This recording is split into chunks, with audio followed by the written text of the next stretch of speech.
Alright guys, so today let's talk about the Matrix Mini I Pro 3. Some of you are probably like, Thomas, what? Another DAC? Didn't you like talk about the topping D90 already, SMSL and so forth, and you declared them as amazing? So why should I bother with another DAC? Well, there are three reasons why you would choose this DAC over the other DACs that I mentioned before. If you take the Matrix Mini and lend it to, let's say, my friend Mr. Kanta, Mr. Vintage, they'll probably go like, yeah, it's good. And the reason is because they're used to SMSL, topping D90, so the bar has been set really high from them.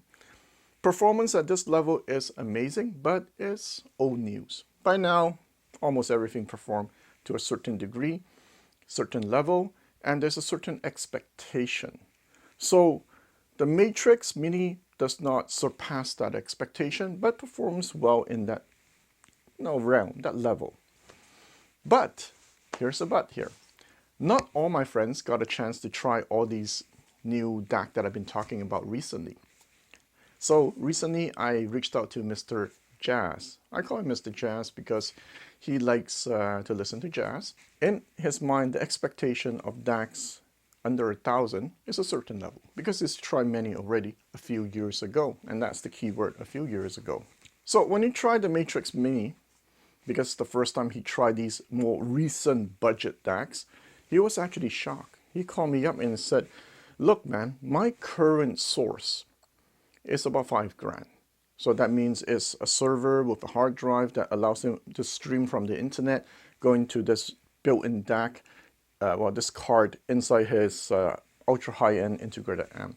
We're talking about in the tens of thousands, okay? You say that combo there, the DAC plus that music server, is about $5,000. The point he was making is, it's close enough. If it's close enough, there's no point for me to keep such an expensive gear. I can just get this Matrix Mini, stream from Tidal, MQA, and for me, it is more than enough. So I get a kick out of it. There are some of my friends who are not initiated to this new world of budget gear. For them, in their mind, budget is still like, yeah, okay, don't bother me. And I enjoy it because they're like shocked. It's like, wow, today's budget gear can do this? Anyway, so the Matrix Mini I Pro 3, man, I can't even pronounce the name right, is a solution for some of you. And today we're going to talk about it.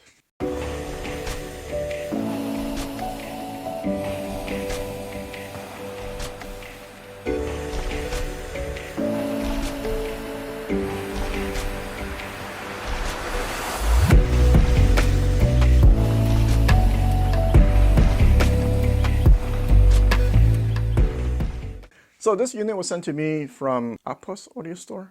So I told them, look, I get a lot of emails when it comes to streamers. So I want a streamer because I think the world is going towards that direction right now. So that's why they sent me this unit. And for those of you who want to purchase it, I'll put the link in the description box. And the good part is that the extended 1-year warranty, and they'll price match it anywhere, even after you purchase the unit for 30 days. So let's take a look at the specs of this unit. Now, it's a bit ridiculous today what sub $1,000 DAC comes with. Look at the connector. It has everything from A to Z, XLR, I2 square, RCA, blah, blah, blah. It has all the codecs, Bluetooth, LDAC. It supports DSD, 768K, 24-bit.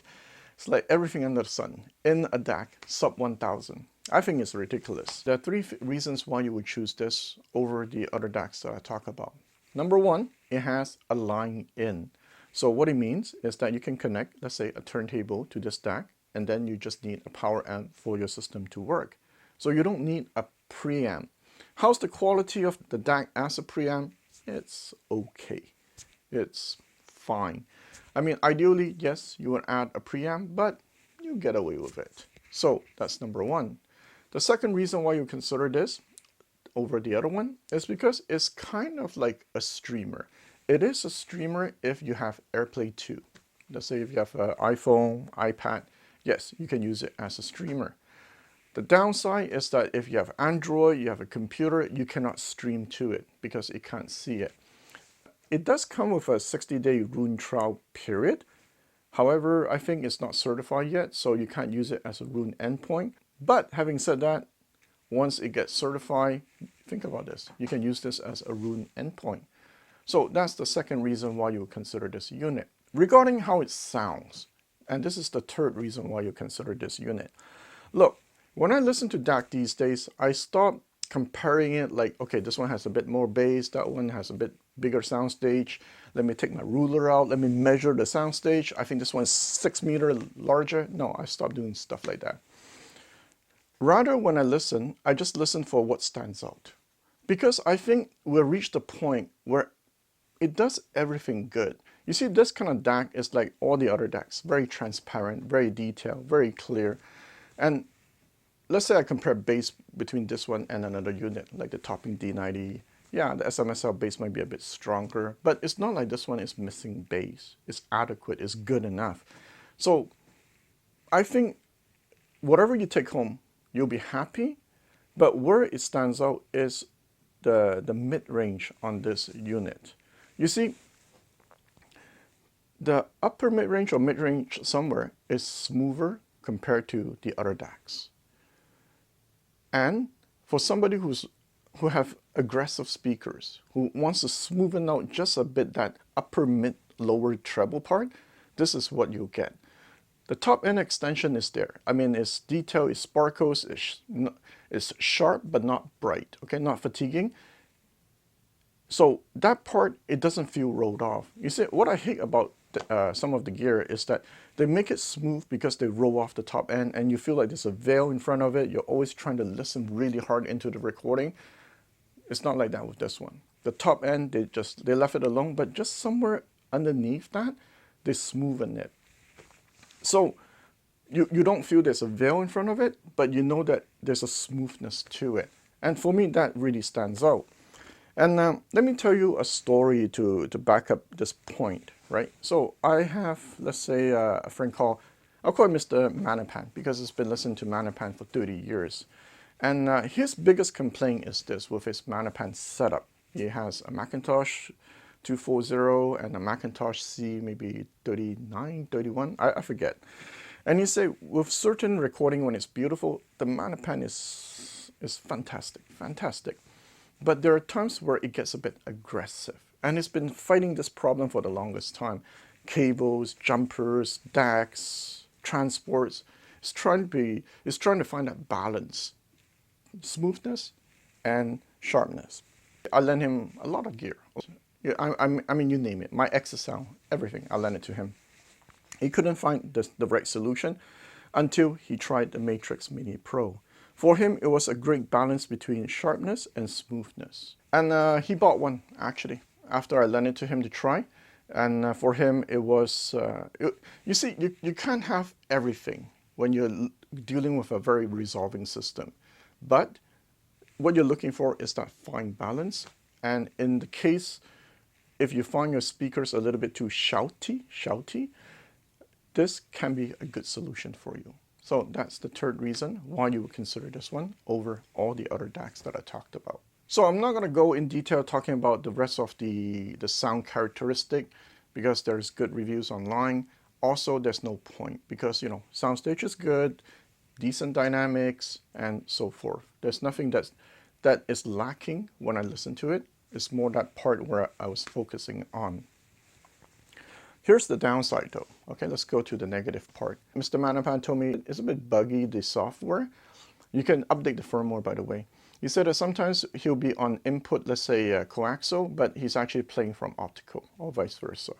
So he said it's fine when you cycle through it again, it'll display the right input. And the second thing, the strength is also its weakness. You see, when I listen to it with certain speakers, I choose it over my own DACs is because I want that smoothness in the mid-range. I want it to smoothen it out, but I noticed that I'm losing texture detail. And it's fine. It's perfectly fine because it's a trade-off that I'm willing to make so that I don't get listening fatigue. You know, do you want to listen to your system relaxed, or you want to hear everything but you're a bit tensed up? Yeah, so that's why there's no best, it's just the right solution for you. Next, one of the reasons why I almost did not review this unit It's because it doesn't support DLNA, it doesn't support Android. So if I have an Android phone, I can't stream to it. With my computer, I cannot stream to it. Now, yes, I can connect to it with USB with my computer, and you need that for MQA, by the way, and use it just like a normal DAC. But it kind of like, then it's not really a streamer, because I can only stream to it if I use AirPlay 2. So this is a solution for people who have Apple. The good outweighs the bad by a significant margin. Great sound, good build quality, the LCD screen on it, the 3.3-inch LCD screen is fantastic, colorful.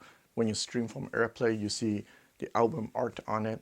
Lots of adjustment you can do. For example, if you notice your unit is stuttering, you can change the PLL settings on it. There's different filters to change the sound.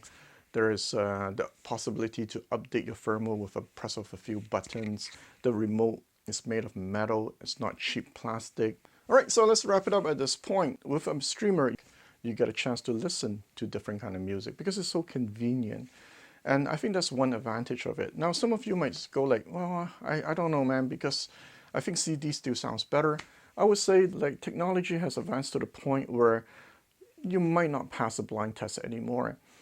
Mr. Jazz with his fancy $4,000 or $5,000 music server that rips CD to it, and even him, he's like, you know, when I A/B tested against MQA with this matrix, the difference is not worth it.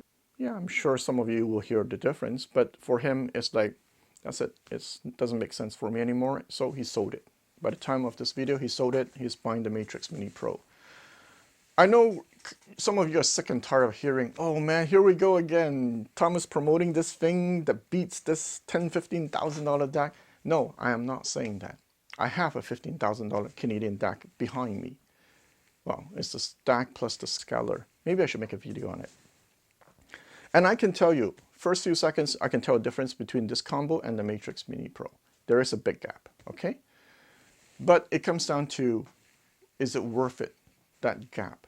Or good is good enough? And I can answer that question for all of you. Some of you might go like, yeah, that 15 grand, that gap is worth it. While some of you will be like, no, the Matrix Mini Pro is good enough. All right, guys, so I'll see you next time.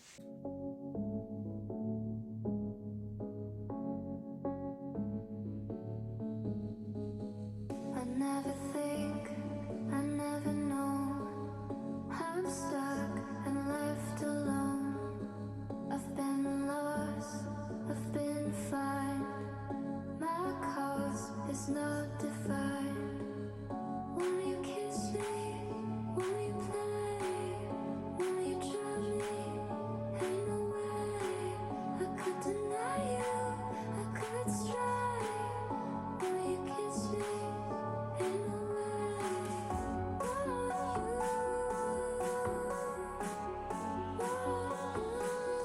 Come and draw me now, sorry.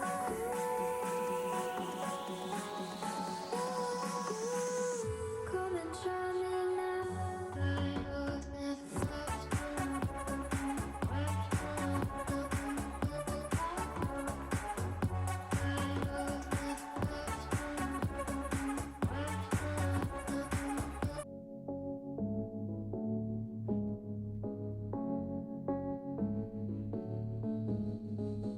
I never think, I never know. I'm stuck and left alone. I've been lost, I've been fine. My cause is not defined.